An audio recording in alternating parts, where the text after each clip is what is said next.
आकाशवाणी नागपूर वीणा डोंगरवार आपल्याला प्रादेशिक बातम्या देत आहे. ठळक बातम्या.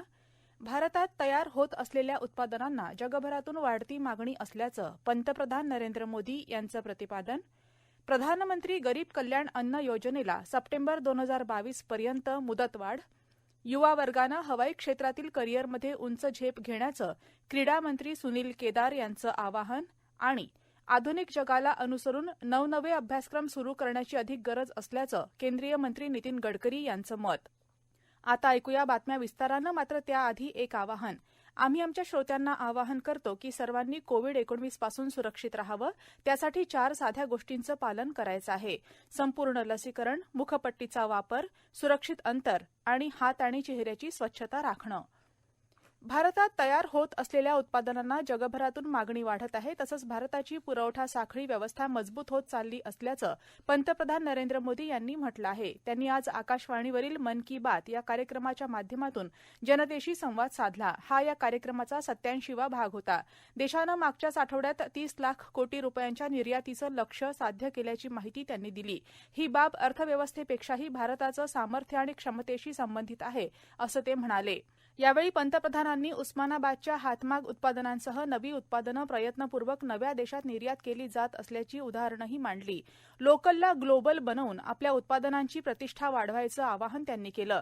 देशांतर्गत पातळीवर गव्हर्नमेंट ई-मार्केट अर्थात ई-जेमच्या माध्यमातून लघु उत्पादकांना त्यांची उत्पादनं सरकारला विकण्याची मिळवून दिलेली संधी आणि त्याअंतर्गत झालेल्या खरेदीविषयीची माहिती त्यांनी दिली.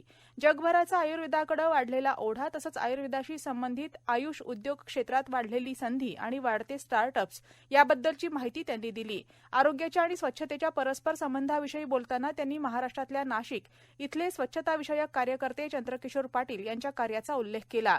जलबचतीच्या महत्त्वाविषयी बोलताना दिलेल्या उदाहरणात त्यांनी बारव अर्थात पायऱ्यांच्या विहिरींच्या जतन संवर्धनासाठी महाराष्ट्रातल्या रोहन काळे या तरुण कार्यकर्त्याच्या प्रयत्नांचा उल्लेख केला.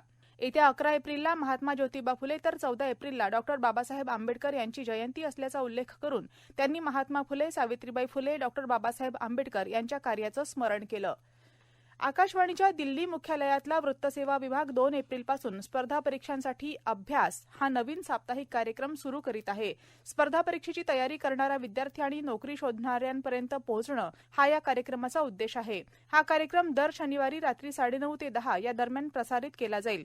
दर आठवड्याला एक विषय निवडला जाईल. यासाठी विद्यार्थी व्हॉट्सअप किंवा ईमेलद्वारे प्रश्न विचारू शकतात. अतिथी वक्ते तसंच तज्ज्ञ त्यांच्या प्रश्नांना उत्तरं देतील.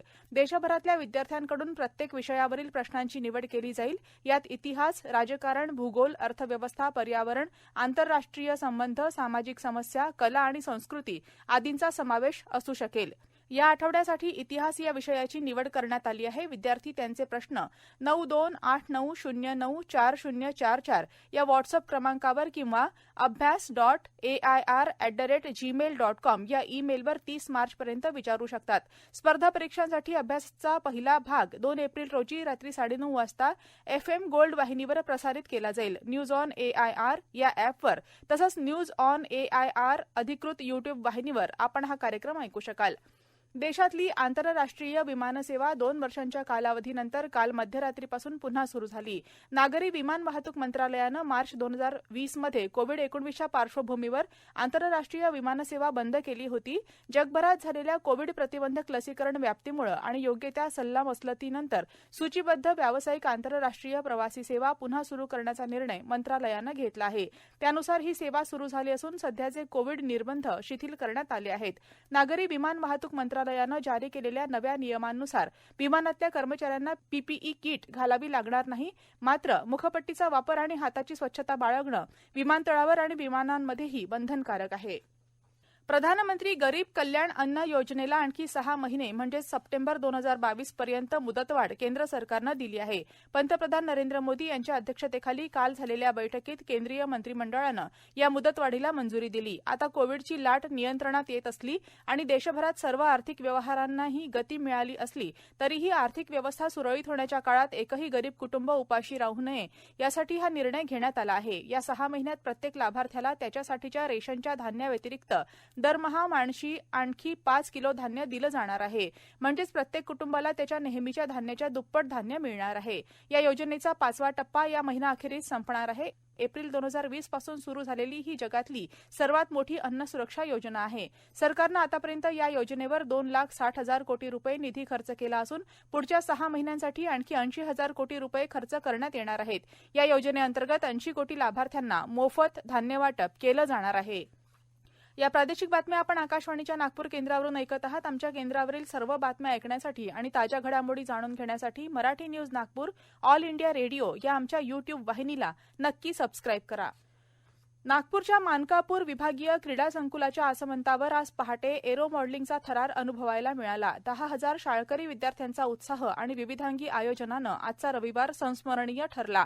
विद्यार्थ्यांना हवाई क्षेत्रातील विविध करिअरच्या संधींची माहिती व्हावी, हवाई क्षेत्रात करिअर घडवून आकाशामध्ये विमानाप्रमाणे उंच भरारी घेता यावी, तसंच देशाच्या लष्करी सेवा आणि राष्ट्रीय छात्र सेनेमध्ये भरती होण्यासाठी एरो मॉडेल शोचं आयोजन राज्याचे क्रीडा आणि युवक कल्याण मंत्री सुनील केदार यांच्या पुढाकारानं करण्यात आलं होतं. विद्यार्थ्यांनी हवाई क्षेत्राचं करिअर निवडून त्यात मेहनतीच्या जोरावर उंच झेप घ्यावी असं आवाहनही केदार यांनी यावेळी केलं. स्वातंत्र्याच्या अमृत महोत्सवानिमित्त मानकापूर इथल्या विभागीय क्रीडा संकुलात आज क्रीडा विभाग, राष्ट्रीय छात्र सेना आणि विदर्भ एरोस्पोर्ट्स असोसिएशन यांच्या संयुक्त विद्यमानं आयोजित एरो मॉडेलिंग शोचं उद्घाटन केदार यांच्या हस्ते करण्यात आलं. या कार्यक्रमाला जिल्हा परिषदेच्या अध्यक्षा रश्मी बर्वे, आमदार विकास ठाकरे, अभिजित वंजारी, राजेंद्र मुळक, माजी पालकमंत्री सतीश चतुर्वेदी, विभागीय आयुक्त प्राजक्ता लवंगारे वर्मा, जिल्हाधिकारी आर विमला इत्यादी उपस्थित होते. राज्यातील 4ही कृषी विद्यापीठातील पदव्युत्तर अभ्यासक्रमांच्या प्रवेशासाठी घेण्यात येणारी सामायिक प्रवेश परीक्षा 11 ते 13 जून या कालावधीत राज्यातील 17 केंद्रांवर होणार आहे. यासाठी ऑनलाईन अर्ज करण्याकरिता 31 मार्चपर्यंत मुदतवाढ देण्यात आली आहे. तसंच ऑनलाईन अर्ज भरल्यानंतर परीक्षा शुल्क भरण्याची मुदत 2 एप्रिलपर्यंत वाढवली असल्याची माहिती परीक्षा मंडळाच्या नियंत्रकांनी दिली आहे. कर्जमाफी, वीज बिल, धानाचे चुकारे, बंद असलेली धान खरेदी केंद्र आणि अन्य विषयांवर राज्य शासनाचं लक्ष वेधण्यासाठी भारतीय जनता पक्षाच्या वतीनं येत्या 4 एप्रिलला गडचिरोली इथल्या जिल्हाधिकारी कार्यालयावर महामोर्चा काढण्यात येणार आहे. माजी मुख्यमंत्री देवेंद्र फडणवीस हे या मोर्चाचं नेतृत्व करणार असल्याची माहिती खासदार अशोक नेते यांनी आज पत्रकार परिषदेत दिली.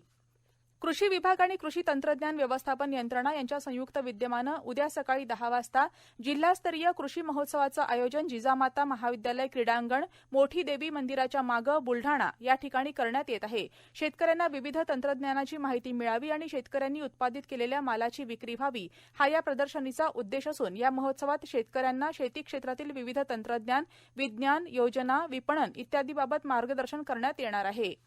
अमरावती जवळच्या रहाटगाव रिंग रोडवर ट्रक आणि खासगी गाडीची टक्कर होऊन अपघात झाला असून तवेरा गाडीतील 4 जण जागेवरच ठार तर एकाचा रुग्णालयात मृत्यू झाला. अन्य 5 जण गंभीर जखमी झाले आहेत. जखमींना उपचारासाठी जिल्हा सामान्य रुग्णालयात दाखल करण्यात आलं आहे.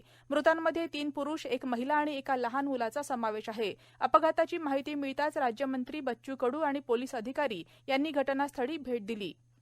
महिलांनी आंबेडकरी चळवळीचा आवाज बुलंद करण्याचं आवाहन दीक्षाभूमी इथल्या सांस्कृतिक सभागृहात इंडियन आंबेडकराईट वुमेन्स फोरमच्या द्वारे आयोजित आंतरराष्ट्रीय बुद्धिस्ट महिला परिषद आणि आंतरराष्ट्रीय गोल्डन महिला पुरस्कार समारोहात राज्याचे ऊर्जामंत्री आणि नागपूर जिल्ह्याचे पालकमंत्री डॉ. नितीन राऊत यांनी केलं.